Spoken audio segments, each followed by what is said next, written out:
Welcome to the Amateur Skeptics Podcast 64. Tonight we will be talking with our special guest, Jason Cordova. You'd like to introduce yourself, Jason? Hello, everyone. My name is Jason Cordova. I am the president of the Metropolitan State University of Denver Crypto Science Alumni Society. And so this will be a bit different than our normal ones in regards to he is not a skeptic. So it should make for good discussions. Brian is not with us tonight. He has ran off to Utah to join the Mormons because he really wanted that underwear. I think he just was looking for a couple extra wives. Oh. And I confronted him on that. He did not deny it. I thought he had his hands full already, but I guess to each their own. And, of course, we have Mac, as always. As always. Not always. But no, you've missed one. Most often. We've all missed one now. That Brian has finally missed one. And then, of course, there's the lovely Kimberly. Hello, all. And I am your host for tonight, Ian. So, well, the very first thing I wanted to do was, if you're keeping up with the news, and I think we all live in Colorado. We recently had a rather tragic event for the midnight showing of Batman, the new Batman movie in Aurora here, and I just wanted to take a moment and give our sympathies for the victims and families of that event. It's kind of sad, and as everyone knows, we are comic book geeks ourselves, so it is kind of, it hits and even more closely places, to some extent, even though we might not know the people, they are a family in regards to, the fandom stuff. So, it's a sad event, and there's not much you can really say about it because it just is that kind of a thing. Yeah. So, the theater is really pretty close to me, and yeah, I've been a geek my whole life. I've gone to lots and lots of midnight premieres of big movies like this, and if I wasn't so old and crotchety these days, it could totally have been someplace I would have been. So, the following Friday morning, I got a number of calls from family and friends who were just like, "Tell me you weren't there," and I wasn't. But I mean, it's absolutely tragic and horrible, and our sympathies go out to everybody involved. It's just terrible. My family was kind of needlessly shaken up, but they had been at that theater a week before, seeing Singing in the Rain. So, my wife and I went and caught The Amazing Spider-Man and on Sunday at a different theater, and she noticed that the lady who was cleaning the theater afterwards was kind of shaken. So she talked to her a little bit about what happened, and then we talked to one of the other people at the theater and asked them if they had somebody that they'd been talking to about the event to make sure that they were right with it. And they did have counselors that they brought in, which is good. Mm-hmm. And that's one thing I hope people aren't, don't be afraid to go to the movies. Okay, this is not a common thing. You can't let this, create fear and think, oh no, I can't go out in public anymore. Go, enjoy the movies, get out there, keep your life going, because that's the main way to make sure this guy doesn't win, is to not let it destroy you.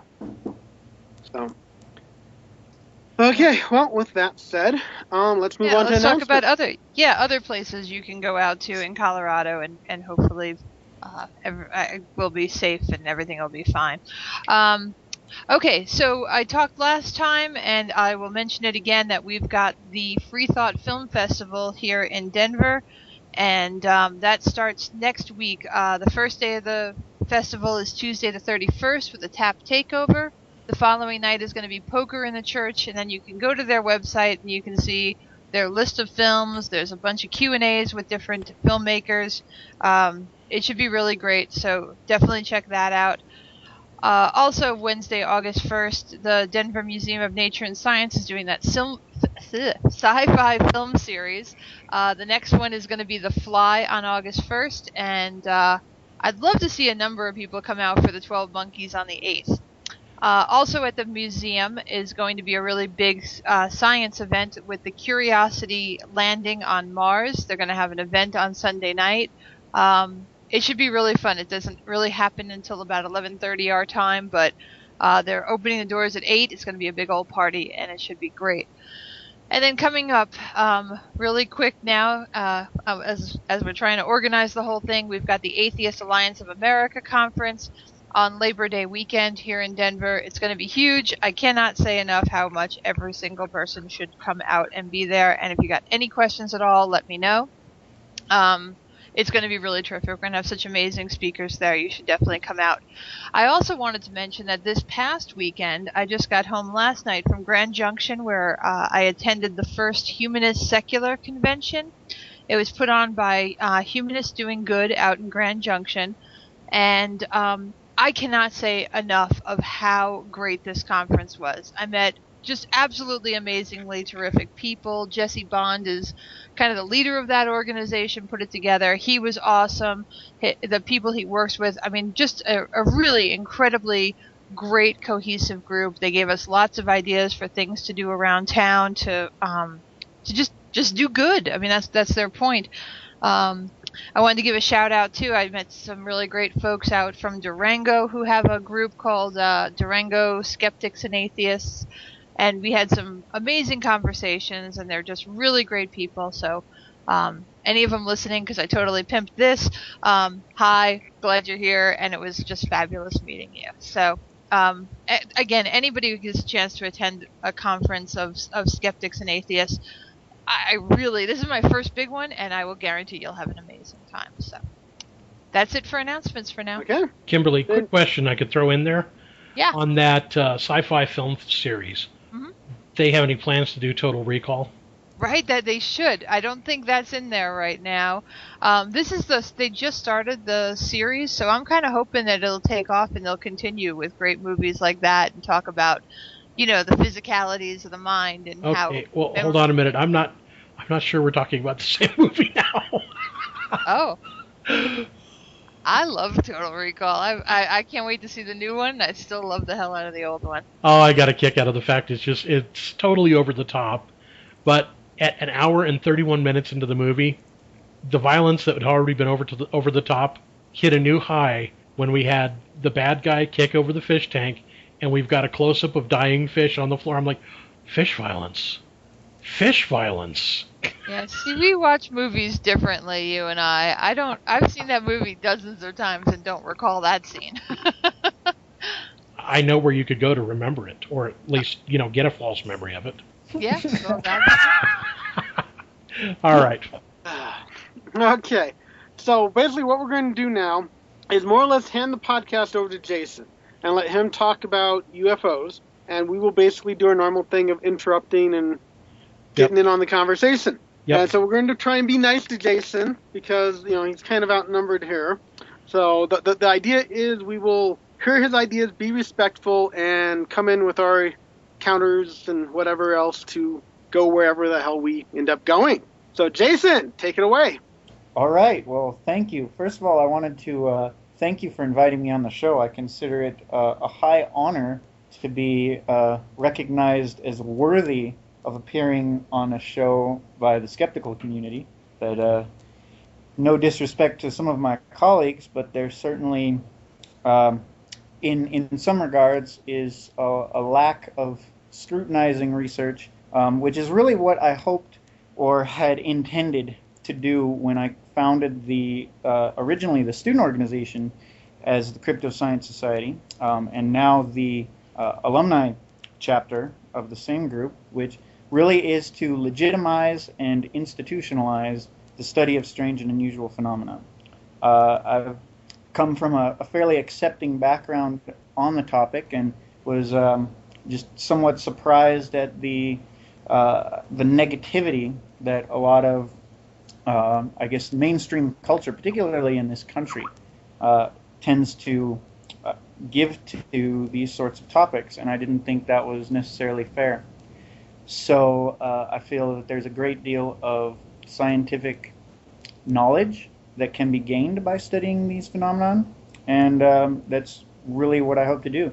I would also like to point out, and I appreciate the distinctions from Ian, saying that I'm not a skeptic. I would iterate that myself and many of the other members of the Crypto Science Society would consider ourselves skeptics in an open-minded sense. I've run into a number of people over the years who consider themselves skeptics that I would put more in the category of a pseudo-skeptic, less in the range of looking at a phenomenon or a potential mystery as a legitimately objective scientist, rather than just taking a dismissive approach. And those are the individuals that I tend to call pseudo-skeptics. Hopefully, from what I know of Ian, and hopefully from the rest of you, I don't believe that you fit that specific criterion. But all that aside, again, I'd like to thank you for inviting me on the show, and I'd actually like to invite you to ask me just some basic questions about the organization. Okay. Actually, I'd like to ask you some basic questions just about you, Jason, if that's all right. Oh, absolutely. I watched. I went to your YouTube channel and I watched your interview. I watched the one that I thought would give me kind of the best insight into just who we're going to be talking to, and it was the alumni interview, and you talked about your background and the fact that I really appreciated the fact that you were saying that you don't think that more things happen to you. You just think that you keep your mind more open to actually seeing the experiences. I like that. Mm-hmm. You were talking about a experience when you were younger of a glowing amber ball. Yes. Did you ever have any nothing beyond that except just the mystery, right? It was gone after you saw it and your dad said, go to bed. Right. As far as, any residual lingering effects of the encounter, no, nothing other than excitement. It was somewhat interesting that the following morning, I don't remember if I mentioned it on the video, I don't know necessarily that the two events were connected, but I find it interesting that they happened so close in proximity, was that in the morning, as I was discussing the event of the night before with my parents, we heard a big crash, and our apartment building was set right nestled between the Highway 82, and the Roaring Fork River. We heard a giant crash, and we looked out the window to see huge chunks of ice just pouring down the river, as if like a glacier or something had dropped into it. And this lasted for a good 10 minutes. And I had never... Jason, you cut off. Did we lose him? I'm not sure. Ian, are you there? I'm here. Looks like his call dropped. Right. So hopefully it's coming back up. It should re-add him automatically. You don't think it was the ice that got him, do you? Well, it's possible he talked about something that he was not supposed to talk about. Or could just be ISP stuff. Okay, trying him again. But, I do think in calling him a non-skeptic, from what I see in that, I don't think that he approaches things less scientifically. Okay, well, I think he asks questions. I think he asks the same questions that we do. But he kind of approaches it from the other angle. From the other direction, yeah. Where he believes that these things are... Where he approaches it from a point of confirmation bias, that he believes these things are out there and that the evidence is there to find. Right. Okay, it looks like he's back online. All right, excellent. Let's try him again then. Jason. Hello. I'm back. We missed you. I apologize. I don't know how long I was talking. My computer froze up. And I think I for a little while before I even realized what had happened. And then I had to take emergency action. Wait a minute. You're in Denver? Yes, I'm in Denver. And your computer froze? Yes. What the hell kind of air conditioning system do you have, man? Because the heat outside was of Tartarusian proportions. Yes, I actually think it's a bizarre inversion due to overheating. Well, yeah, that makes sense. The computer's been having a little bit of trouble with streaming video lately, and we've all been there. Yep. Yeah. So where did I leave off? We were talking about the ice. The ice. We were talking about the ice, yes. Ironically, yes, we were talking about the ice. You asked And your computer froze. Residual effects of sighting? Is that? Yeah, we were talking about, you didn't know if the two things were related, but it was an odd coincidence. Right. So, bottom line, that's I think where where most accurate explanation of all that. So. Okay. And I was commenting while you were away that I didn't think that you were less of a questioner than we are. It's just that you may approach it from the standpoint that you start off from a point of saying, I believe that this is here. Let's ask the questions that are going to prove it. Let's ask the questions that prove it right. Well, I more rule out all of the possibilities, and once we're left with something unexplainable, it's a process of elimination, and I believe it's more of a how to describe it. Through process of elimination, we're often left with an unknown rather than something provable. I don't think it's really practical to try to prove that an object, for example, say a sighting of a light in the sky, it's beyond our capabilities to prove beyond any reasonable doubt that that's an alien visitation or that of a ghost or spirit or anything else. Really, all we can do scientifically is determine that it's not something that's explainable by more mundane possibilities. Right. You can't prove beyond a shadow of a doubt that it is. You can't prove beyond a shadow of a doubt that it isn't. Correct. Now, that said, I do also take into account that the amount of information that we have, as far as we're never going to get a lot of so-called paranormal researchers are looking to prove it to the world that this phenomenon exists. They're looking for this proverbial smoking gun, holy grail, single piece of evidence that's going to settle the dispute once and for all. I don't believe that exists. I think that through credible, scrutinizing research, building evidence, build that case until you have a surmounting body of evidence and make the case that way. Now, Jason, can I ask you, why don't you think that there will be a smoking gun found? I mean, to my mind, that would make more sense that if these things existed, that concrete proof would be available. And you're kind of saying the opposite. Well, I guess it's more of a matter of perspective. They're looking for the expectation that one piece of evidence is going to settle everything. I feel that there's been plenty of evidence that's been collected over the years to add to prove it beyond a reasonable doubt. I believe that evidence exists. The only the problem comes from the way that some of the research has been approached and how much of the research has been viewed in the past. For example, physical evidence collected from an alleged crash site of a UFO. There is physical evidence that exists, whether that be government documents, hardware collected from crash sites, implants removed from alleged contactees or abductees, all put together creates this body of evidence. But unfortunately, just as with, say, in the earlier parts of this century, the scientific communities were absolutely against any possibility of an idea that human beings could fly, because the speeds necessary for that to happen would kill a person.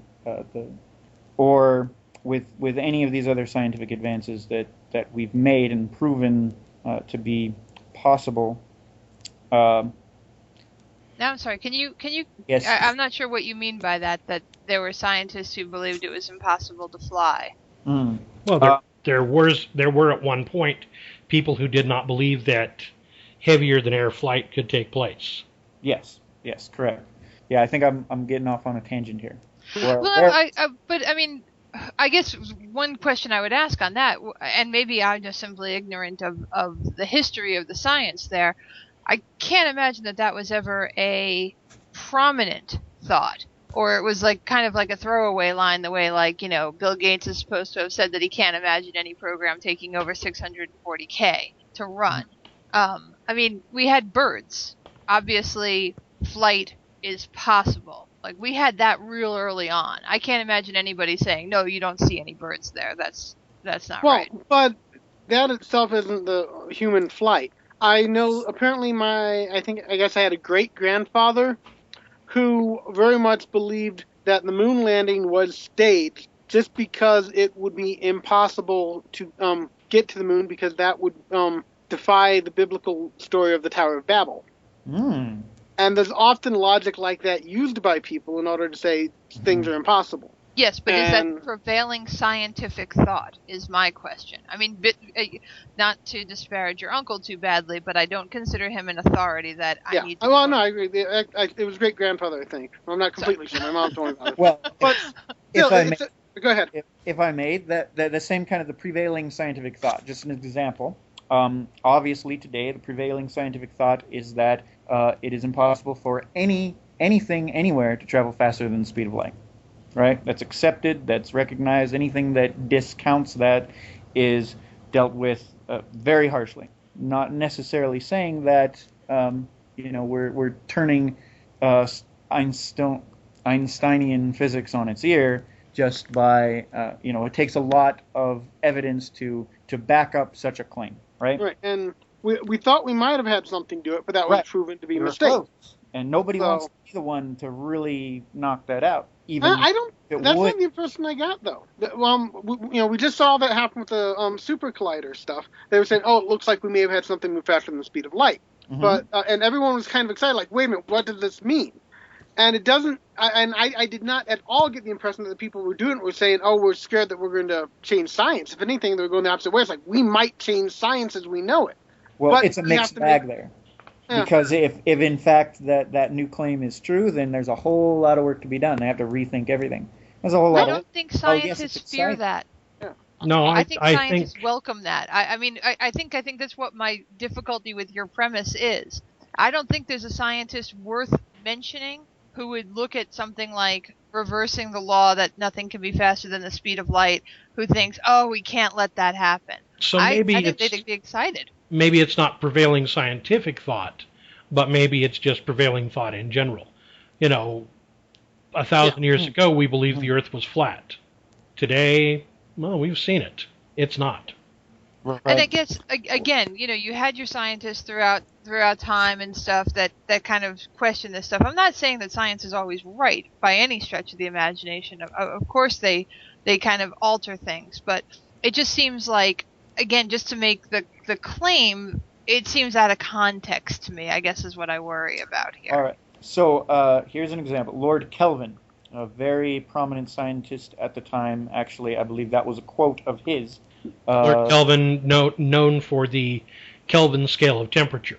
Mm-hmm. Yes. It was he that was quoted in saying that human beings could never fly because the amount of speeds that was necessary would kill a man for that to happen. Okay. Well, he's not an aerospace authority, but certainly. And of course, given the prominence of his work, his notoriety at the time, when a scientist like that claims that such a thing is, then the general public, or many of maybe their university students are inclined to listen and agree.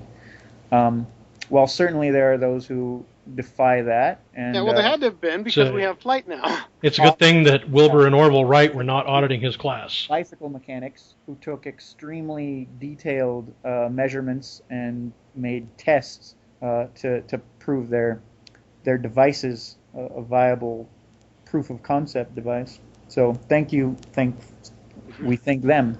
Yeah, but you look at one of the flaws in science, and that is human ego, which does get in the way. Yeah, it does get in the way. And then there's a fundamental flaw in science as well. I believe science is a fabulous tool.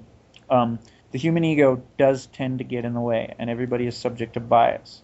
It's not science itself that is the problem, it's the politics behind it. University professors, for example, it's not science that's worried about keeping tenure. It's not science itself that's worried about continuing to receive funding. And when controversial topics, such as things so-called fringe or paranormal, are introduced, there's such a ridicule and a scoff factor that many scientists are unwilling to tackle that. Okay. I'm going to throw in here real quick. I'm going to return to a segment that we used to have on the podcast called Name the Logical Fallacy. I'm not talking about, I'm talking about the fact that Lord Kelvin's commentary on man will never fly because of the speeds, etc., and people saying, oh, well, he must know because he's a scientist. What logical fallacy is that? I'm trying to remember the name of it. Authority. Appeal to authority. Appeal to authority. And the appeal to authority means that, well, he's a scientist, so he must know. Well, he's not a scientist about that. Right. So he doesn't know, obviously. All right. Right. Let me ask one more question here, Jason, and then I'll let you go, hog wild. I do well with questions. Okay. You do believe that we are being visited. Why do you think they have any interest in us? That is the $10 million question. I have a number of theories. I believe... I'd love to hear the theories. So, if, for example, I think a lot of people tend to pigeonhole the idea that if we're being visited, it's by one overarching consciousness, we'll say one individual civilization with a unified goal and intention. When I believe the reality of it is that there are many different groups and goals and motivations at work. Everything ranging from simply observation to survey, data collection, or genetic manipulation. I believe there are definitely other species out there. I just don't know. We're not exactly in the fashionable part of the galaxy. Mm-hmm. Earth does seem to be a particularly interesting body in the solar system. As we've expanded and been able to collect information on multiple other solar systems, I think we're up to about 800 individual planets orbiting other stars, and so far, Earth is the only one that still fits the criteria, like many of our characteristics that we hold so dear. It seems like it would be an interesting place of study, just as with any other orbiting body out there in the solar system. I find them all equally fascinating. There's no reason why another intelligence might simply wish to observe our planet to add to their body of research. Okay, so you're saying that because we study other worlds, and if we found one with life, it would be particularly interesting, because because habitable planets seem to be on the rare side. That would put them as wanting to check us out, because again, habitable planets are kind of on the rare side. Yes, absolutely. Okay, now see, that makes sense. That makes sense as a theory. It makes a lot more sense than, because we're Earth, we're special. Right. Yes, and well, even not feeling special, just the fact that Earth is another planet around another star. I find all planets incredibly fascinating. How can, as a planetologist, planetary science, comparison, one planet to another, the more you know about any one planet, the more you know about the rest of them. Are you a Douglas Adams reader? A little bit. I loved his concept of the teaser. Mm-hmm. The teaser is the alien who lands on a planet in front of some schmo that nobody will ever believe and parades up and down in front of them wearing antennas and making beep beep noises. Uh-huh. Right. There's that too. There's no, who's to say that a significantly advanced society might just be prone to prank-style behavior. Yep. Joyriding teenagers, But- that's the thing. One of the sites I listed here was latest UFO sightings. And I was looking through the stuff on that, and most of them are actually really easy to explain as something rational and logical. That was your post, right? Yes. Yes. And that is... Go ahead. You know, you're talking about the science of it all. If you want to be scientific, you need to get a lot of these, I'm going to call them lunatics, off of doing it, because they jump at everything. I mean, one of the videos, my wife watches the show Fact or Faked, and I end up catching a lot of the episodes now. Oh. And in one of the episodes, they had an Medias. almost identical video that they debunked by showing that actually it was probably just a hang glider at night. And I saw almost an identical video on here. I'm like, that looks exactly like the one they showed to be a hang glider at night. You're talking about the triangle-shaped UFO? Yeah, well, it was lights forming in a triangle, and you could make out 3 to 4 of them at any given time. But they were all, they were obviously in a perfect triangle, not moving all in the exact perfect distance from each other. And so it was one object. And like I said, in Fact or Faked, they had already shown that is almost definitely a hang glider flying at night. Well, yeah, but it was a UFO. Right. Technically, because it was not an identified flying object, it was a UFO. There would break into some clarifications of terminology. UFO, obviously, coined by the Air Force Project Blue Book in their original investigation of the topic. Unidentified flying object. Pretty blanketing statement. Anything you can't identify easily is a UFO.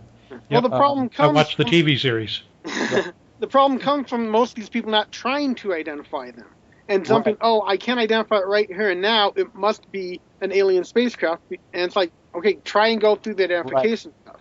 Yeah, we've actually gone on other videos like that where there was we had a ghost video quite a while back that supposedly proved a ghost. It was in a where was that? It was the graveyard. It was I think it was in Atlanta. I think it was somewhere. It was somewhere there was a Civil War graveyard. Are you still talking about a Fact or Fake? No, it was a video that this family took and sent a copy to the news, and they copyrighted it so that nobody could use it without their permission. But they went into it with the expectation that they would see ghosts. Yeah. And they saw something which they explained as a ghost. And basically looked to us like a kid in white climbing a tree and then jumping back down from the tree. And the guys are like, oh no, that's definitely a ghost. And they didn't, after they videotaped it, they're on the videotape talking about it, they didn't go and look closer or anything. They got the videotape, they stayed almost the exact same distance, didn't get any closer physically, didn't zoom in or anything. They said, oh, that's a ghost, and that was it. And it's like, you can't do that. Right. Confirmation. And that is one of the bane of the entertainment media element of all this, where people have gotten, you've got a lot of very clever and skilled hoaxsters and some very amateur ones. Like, as you said, it's very easy to hoax some of this stuff and to make a lot of hype out of it. And unfortunately, that does a lot to discredit it. It certainly does, because you've got that instance of there's 1,000 claims of extraterrestrial contact, and 999 of them have been proven false. Right. So, but to believe that the one is true when everything else was proven false seems to really go against the logic of it. Isn't it more likely at that point to be another hoax? Again, we run into that difficulty of, obviously we can't say 100% that this is an alien spacecraft, okay? What we have is, for example, Dr. J. Allen Hynek, Dr. Michio Kaku, even more recently, is often quoted in stating that 90% of all of the sightings can be explained as mundane or natural or human-made craft. There's that leftover 10% that remains unexplainable. Now, of that 10%, we're entering into a realm of struggling to really identify what it is. That of that 10%, certainly that could be of extraterrestrial origin. or that could be some other natural phenomenon that we're still yet to understand. In either case, I feel that it's worthy of further study. Now, that further study comes from groups like Crypto Science Society that does try to approach it much more scientifically. We have groups like the Mutual UFO Network, which I posted a link to. They are the only, or up until recently, there were a couple other organizations, but at this point they're the largest international UFO reporting center and the only civilian organization that researches UFOs, that actually investigates these UFO sightings. Because it is a civilian organization, its human resources are derived from volunteers, people who have the time to devote to research it. Many of them are retired aerospace professionals, or other scientists, engineers, those sorts of things, and some just with a basic interest and understanding. They do the best job they can with their resources available. Unfortunately, their resources tend to be spread fairly thin. Okay, I have another question, Jason. There was a video circulating around the internet, real big last year. Haven't heard so much about it this year, but the infamous Stan Romanek video, the one with the alien peeping in his window. Yes. Have you taken a look at that, and do you have any thoughts on that video? I have, and I actually have been involved in researching the Stan Romanek case personally. My cousin and colleague Alejandro Rojas was one of the original local researchers on the case. I've had the opportunity to review the larger body of evidence that Stan Romanek brings to the table, including more videos, videos that are even more compelling, using that term somewhat subjectively, than the one that was largely publicized. And my take on that particular video is I just don't know. I don't think that Stan Romanek has the capacity or the resources to fake that sort of thing. Now, having said that, do I think that possibly someone else is creating this around him? Quite possibly. There are other things about the case that cause me to question. But generally, I think that at one time, Stan Romanek has had experiences that are unexplainable. His continued experiences and his focusing on capitalizing causes me to be very leery, and I have distanced myself from him and the case in general. So you're kind of thinking that his continued experiences are bids for attention or ways to prove that the original experience was true by making more.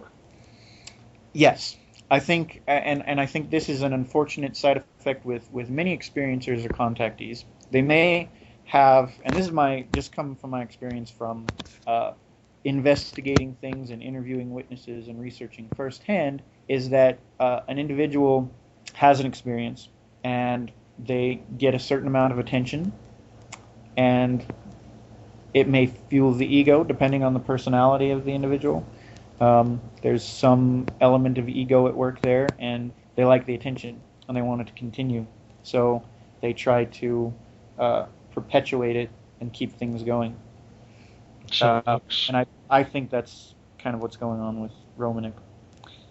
So the original was, you think, a valid experience, and then, the fact that his integrity is called into question with these subsequent items doesn't dissuade anything about the original experience. Is that right? Yes. Yes. Okay. And as far as the that specific video, the one you're talking about, where I think they nicknamed it the Boo video, where there's apparently some sort of being peeking in the window, looking around, and then dropping down.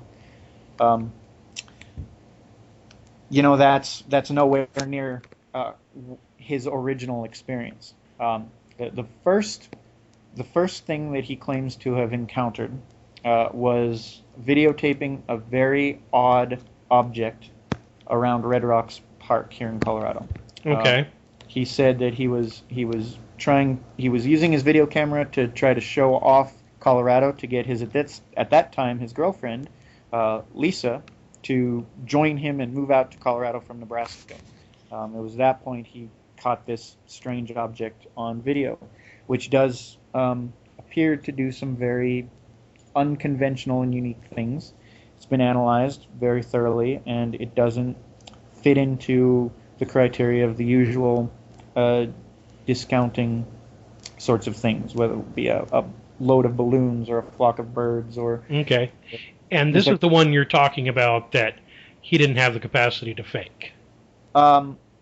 Correct. Okay. I don't the Boo video, the one where the alien peeping in the window, and that's been faked by other people. So yeah.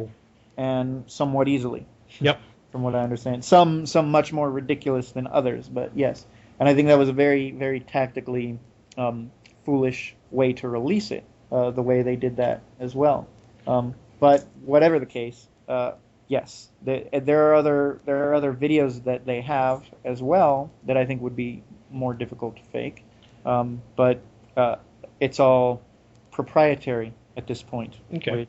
And I think I commented in the podcast at the time that what's peeking in the window is clearly an Asgard, and they have no interest in window peeping. They're sexless. Right.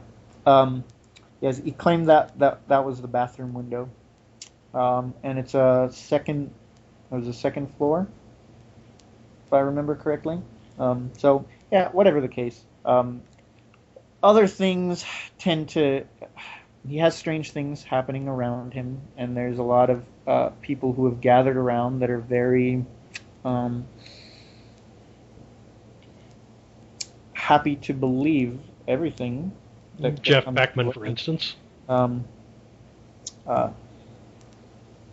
Yes, Jeff Beckman, a number of others.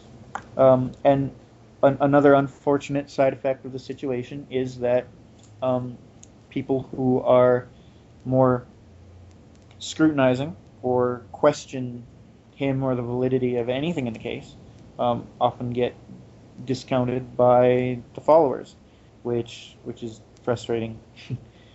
Would tend to be. And I appreciate your answer on that. Thank you, Jason. You're welcome. Okay. Kimberly, Ian, Yes? ask some questions. I feel like I keep going around. Me and him. I feel like I keep going around in circles because, I mean, what you're describing to me sounds like a kind of a little similar to the Mormons. You know, you've got somebody like Joseph Smith who has been convicted of trying to bamboozle people with fake treasure maps and ghost stories and stuff like that. And then years later he comes back with apparently this time a really true story about crazy treasure maps and angels talking to him and stuff like that. But this time isn't the fake. The last time was a fake, but not this time. This time's for real. Mm-hmm. I find that very incredulous. By the same token, with this guy, it's like, yeah, he has pretty much proven that he's untrustworthy, that he's attention-seeking, that he'll fake videos in those cases. But, I still buy the rest of them. Like, the difference once here you is, destroy your credibility, why would you go back to a person like that? Exactly. That's my... Well, That's why myself and other researchers have distanced ourselves. But is there anybody who doesn't fall into that? This isn't the same thing as Joseph Smith. He was discredited and then came back and caught somebody to believe him and write it out. He started out credible and ended up discrediting himself because of everything he piled on top of things, on top of the original. And that is a good distinction. And Yes, I think that at one time, yes, he had an encounter, just like myself. I had an encounter. I don't know what it was. I could speculate on its origins, but I don't have an answer to what exactly it was, other than what it appeared to be. Okay. But And so from let me that ask you point, this then, if I can. And I'm sure you may not be one of our regular listeners, one of two of people in the world now. and But I'm not we've done shows about how easy it is for the human brain to be fooled by perception of things, and how sure.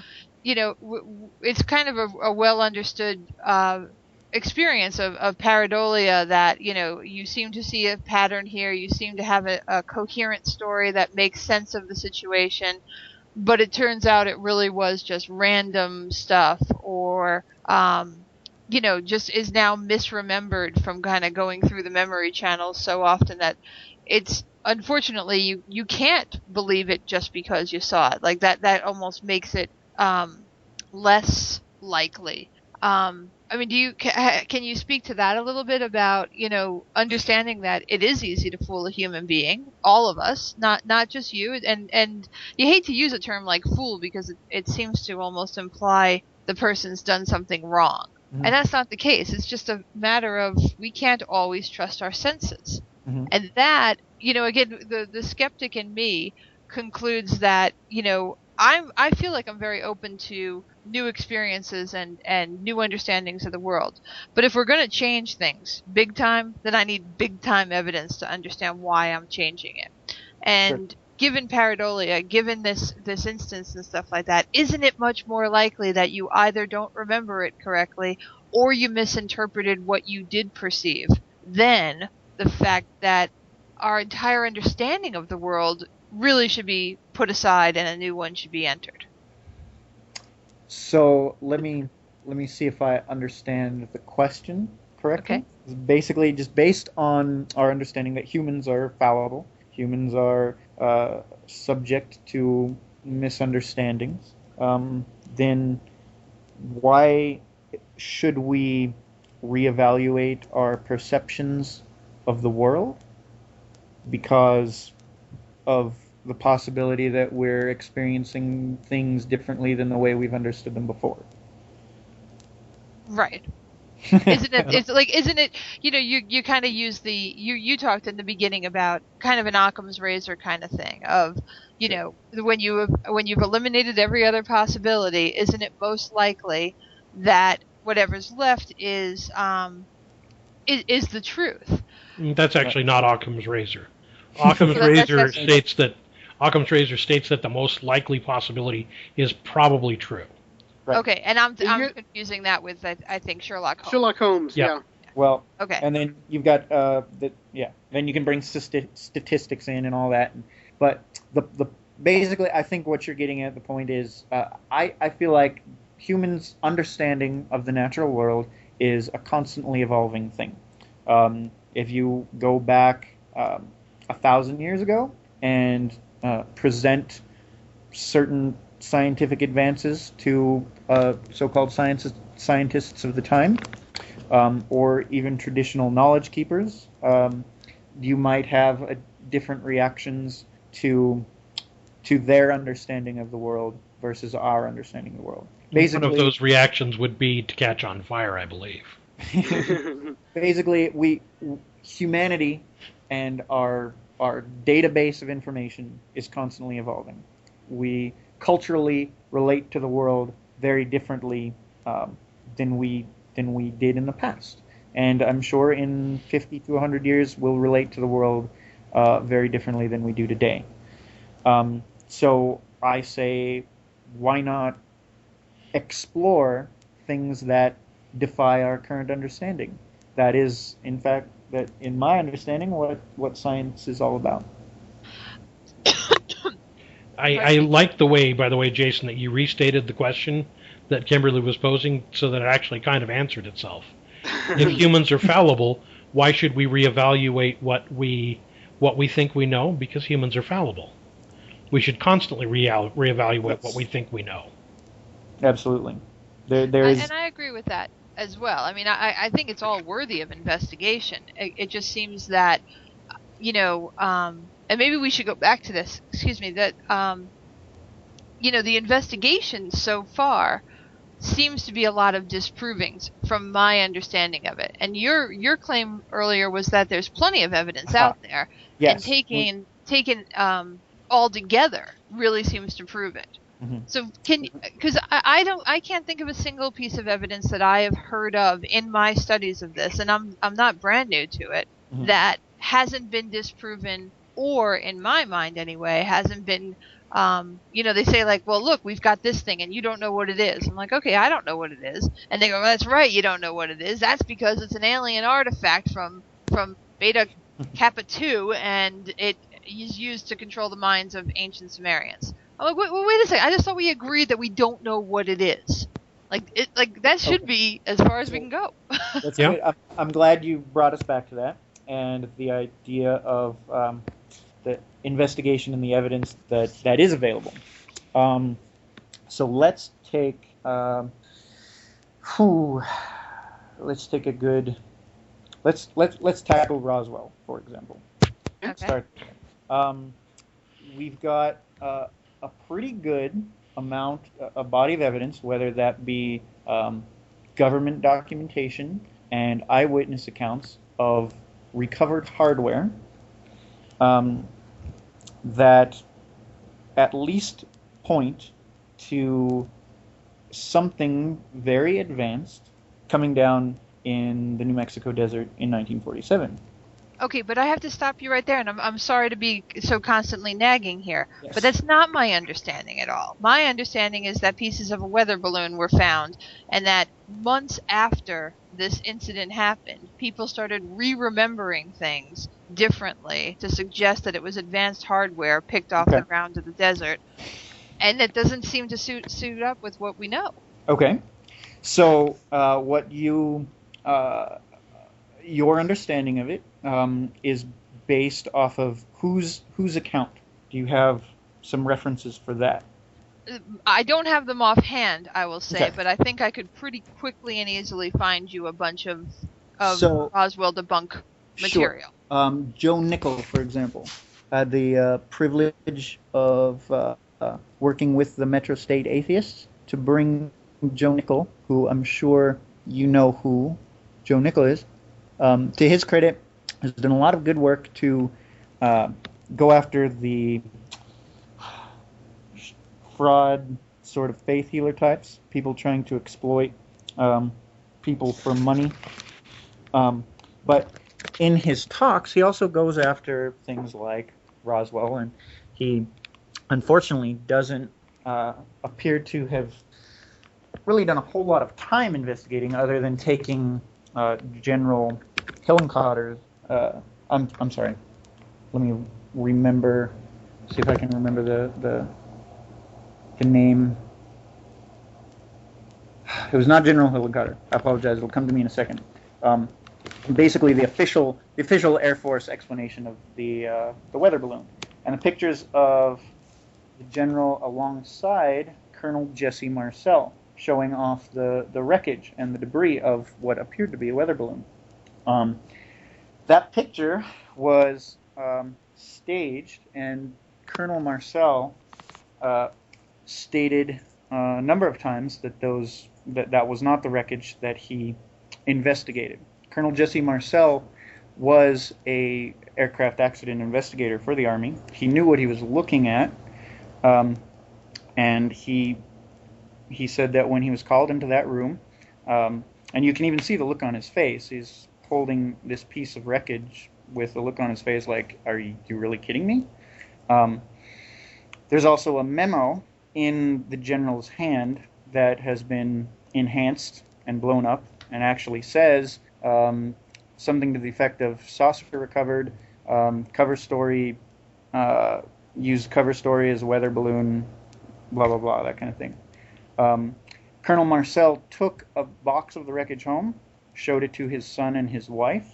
His son was 11 years old at the time, Jesse Marcel Jr., who wrote a book called Witness to Roswell, which I highly recommend. In his own words, his experience of the time, of the event, and description of really what his father and his mother had gone through and seen. And it clearly, according to Jesse Marcel Jr., who is a war veteran and a medical doctor in the Army Reserve at this point,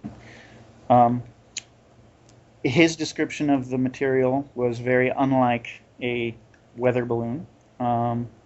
It appeared to be kind of like a foil, sort of very light as feather light foil type of material that couldn't be damaged, and I-beams that appeared to have some sort of hieroglyphics on them. Now, that said, this was upsetting to Colonel Marcel, who didn't really know what to make of it. Obviously, it wasn't really identifiable as the understanding of technology at the time in 1947. Does that mean that it was a alien spacecraft? Not necessarily. Does that mean it was possibly something that the Soviets had been developing, and it was dealt with the highest degree of national security? That's also a possibility as well. And to this day, the Air Force comes out with a new story about what it may have been every couple of years. In the 90s, they retold the story that it was a Project Mogul balloon. Project Mogul didn't even, and we have documentation to confirm that Project Mogul didn't actually start until the 50s. So there's a lot of things about the official stories and explanations of the Air Force that don't add up, including the press release of that went out on the radio news broadcast claiming that the Army had recovered a flying disc on, I believe it was July 8th, 1947, and then it was recanted a day or so later. So there's some inconsistencies with the official story, but consistencies with the eyewitness accounts. Okay. Are we still there? Yeah. We're still No, there. I'm We're just listening listening. carefully.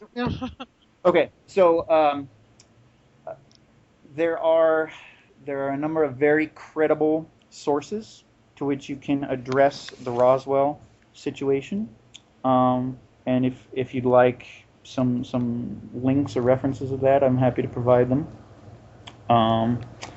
But I think too often a lot of people just take the official story at face value. And it's hard to argue the when you say, well, the official story is wrong, and it's a cover up. I mean, conspiracies have a way of deflecting criticism because anything I bring up but that doesn't seem to make sense. It's like, well, they didn't want it to make sense. So well, also within the idea of a cover up, it doesn't necessarily mean they're covering up UFOs. Right. If I understand correctly, they did do a lot of testing out there of prototype aircrafts and such. Sure. It easily could be a technology that blew up on them, and they're hiding it all. Right. So and there's lots of stories. I mean, besides Roswell, there's lots of account of crashes throughout the Southwest and elsewhere, from documents that have been collected or released through Freedom of Information Acts. It seems like the combination of developing of advanced aircraft and the fact that the official government investigative agencies didn't really know what to make of the UFO phenomenon. And even the most recent set of government documents released from Great Britain and their UFO desk in the Ministry of Defense, they saw UFOs as a potential for weaponizing of technology. They looked at it as, if this is a real thing, we should definitely investigate it to get an upper hand, because they're demonstrating very advanced technologies that we could benefit from. It's reasonable to assume that the other governments of the world have looked at it the same way, and actually many of the other governments of the world have released similar documents, and it's only the United States that seems to be kind of pig-headed in the event that all of their documents aren't released. But then we come back to that conspiracy point, which I'm glad Ian brought up, is a lot of people do tend to jump on conspiracy very quickly. And there are some flaws with that, because one, conspiracy necessitates, in some regard, hypercompetency, which is we all know governments don't really work like that. Right. But what does happen is governments are steeped in bureaucracy, and bureaucratic systems are prone to stonewalling and what you might call cronyism. If more than 3 people might be privy to some information and decide to do a little something else with it besides the direction of the agency, or that maybe they're just not all on the same page about what to do with something, and you've got different desks, the right hand not knowing what the left hand is doing, leading to a lot of just confusion about the whole thing, which is where I think a lot of this conspiracy theory comes from. Is I think the governments of the world are just as confused about the situation as we are, and their solution to it is to try to develop technologies and weapons to combat a perceived threat, and adding more fuel to the fire of developing very advanced aircraft that demonstrate similar characteristics to these things that have been reported as so-called UFOs for really the entirety of recorded human history. Yeah, so I mean, and that brings up the other point. It's very frequent that once you start talking about UFOs, you get into the ancient aliens kind of theories and stuff like that. So now the cover-up does not just simply extend to, the CIA and the KGB and stuff like that, but pharaohs, or it goes so far down the rabbit hole that, again, the idea that nobody ever picked up a single thing that was 100% conclusive proof, it seems astonishing to me. Again, if an alien race was tired of getting shot down over the southwest of America by this crappy government or whatever, so land in New York. Even if you don't make it to the ground, there's going to be millions of people to see the ship coming down, and people are going to be like, what was that? It's so easy from my view, for you to prove me wrong. And I'd be so thrilled if you did it. If you came up to me and you're like, Kimberly, in your face, here is my buddy Grok. He is from Venus. I'd be like, this is the best day ever. Thank you, Jason. You could disprove me any day of the week by hard evidence that didn't disappear, that is a reliable source that never then went ahead and disproved itself in later shenanigans. You know what I'm saying? Like, all right. Proof. So what in your mind is proof of an alien artifact? It would have to be of so now we're talking artifacts, yeah? We're talking about something from the ground. Not necessarily old, just physical. It would be technology that we could not replicate in any way, shape, or form with a definitive purpose. I think I'd be open to it. I think I'd be open to a lot of things, even if it was somehow clearly manufactured and through a process that I could not possibly duplicate. Okay. And we could all take a look at it. Like, I think that would go a long way. All right. So suppose let me try to formulate this idea. We know that based on planetology, what we know of the other planets in our solar system, right? We know that our star, the sun, is at least a second generation star, right? Or we have a lot of evidence to support this. The working theory is that all of the heavier elements that we know of in the universe, including the stuff that makes us up, was all cooked up in those original protostars. When those protostars went supernova, they collected into the planetary nebulas and then coalesced into solar systems. Heavier elements now exist as planets and gases and all this other stuff that we know throughout our solar system and elsewhere in the universe. Now that means that everything on Earth exists elsewhere in the solar system, in the universe. So all the metals, all the elements, all that stuff, it's the same thing everywhere. So if something were manufactured off-world and brought here, it would be extremely difficult to determine definitively that that came from Right. an alien world. It would also be very difficult to perceive of or physically describe a sufficiently advanced technology that we wouldn't be able to. Where am I going? I'm getting lost. Okay, so they say that sufficiently advanced technology is indistinguishable from magic, right?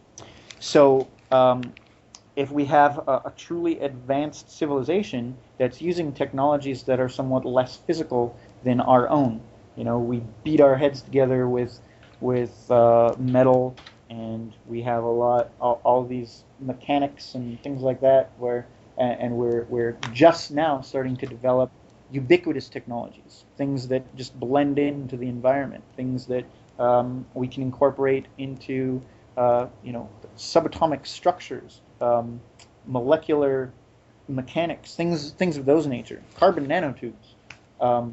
These are all just really innovative technologies that we're just starting to scratch the surface on. So in a sufficiently advanced civilization, using the materials available to them elsewhere in the universe becomes very difficult to definitively prove that it is in fact alien. Well, and that's where some of the problems are going to come from with this. To actually find something that really is proof that of being alien is going to be hard, and that's one of the things.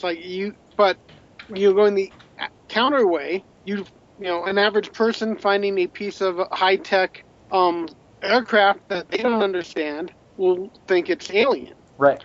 So do you as an individual know how to back engineer a 747?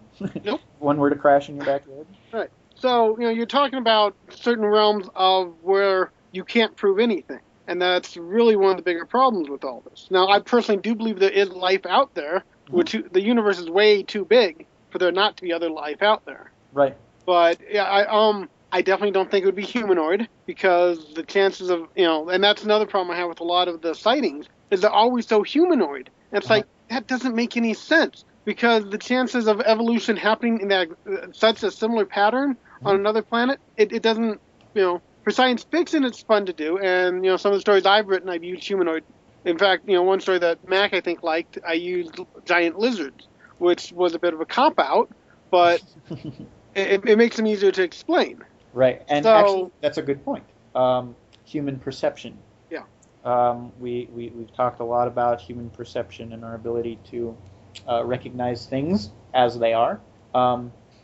Taking the scientific or the sci-fi approach, just for the purposes of speculation, suppose that this sufficiently advanced alien intelligence, civilization, what have you, advanced beyond the need of a physical body,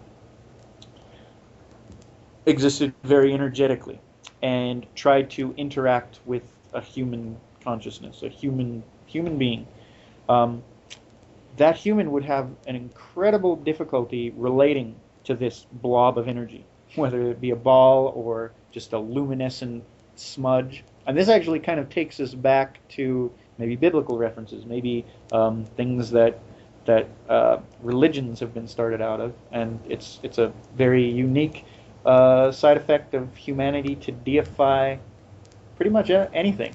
Right. But the point being, suppose that this alien intelligence is pure energy, and it's trying to communicate with a human being.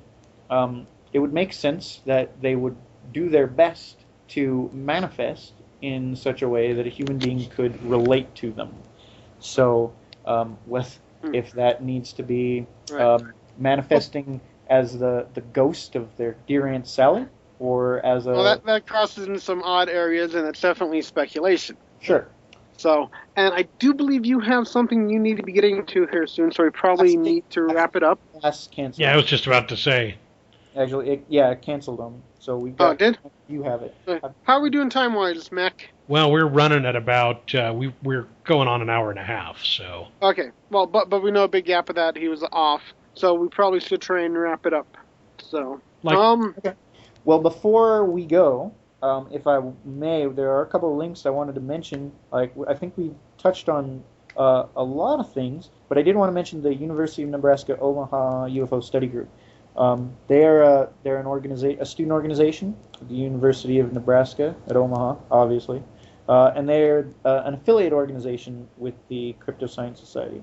I guess something was going on in about 2007 that everybody decided we needed to have some organizations through the colleges to address these matters. Their website's a little bit rough as far as how it's organized, but it's got a lot of good information on it. So if you can get through the organization, I highly recommend going there and checking that out.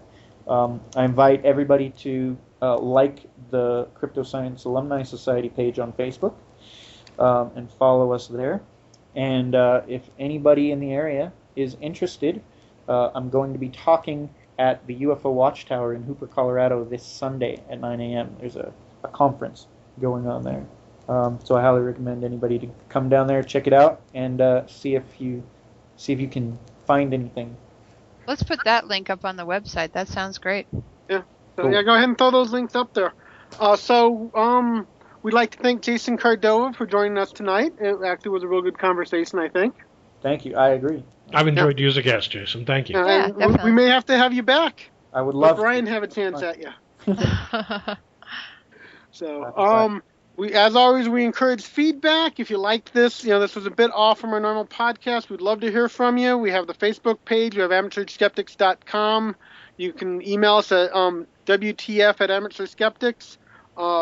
Find us, give us some input, tell us what we're doing right, what we're doing wrong. We love to hear that stuff. We need more of it. So, looks like we're wrapping up, and I think that's about it. So, if everyone would like to say good night. Good night, everybody. Good night. Good night. Good night. Thanks, Jason. Thank you. Thank you for listening to the Amateur Skeptics podcast. For more information about the Amateur Skeptics, go to amateurskeptics.com. To send us feedback, suggestions, or big flaming insults, feel free to contact us at WTF@amateurskeptics.com. Other contact information can be found on our website. You can leave a voicemail for the Amateur Skeptics podcast at 720-295-7785. Music for this podcast was provided by OFM. To find out more about OFM, go to myspace.com/OFMHQ. This podcast is released under a Creative Commons, No Derivatives 3.5 license. Thank you for listening to the Amateur Skeptics podcast. Amateur Skeptics website, Facebook, and podcast album art is provided by and copyright Shadow Knight Digital Portraiture. Larger prints or custom pieces are available upon request. You'll stay on top, you'll never stop. They'll have to drag you from the phones. There should be a protocol for that. 48-bit processor underneath your hat. There should be a protocol for that. If only you weren't human, you'd be so much more useful. If only you weren't human, we'd program you to replace me. Efficient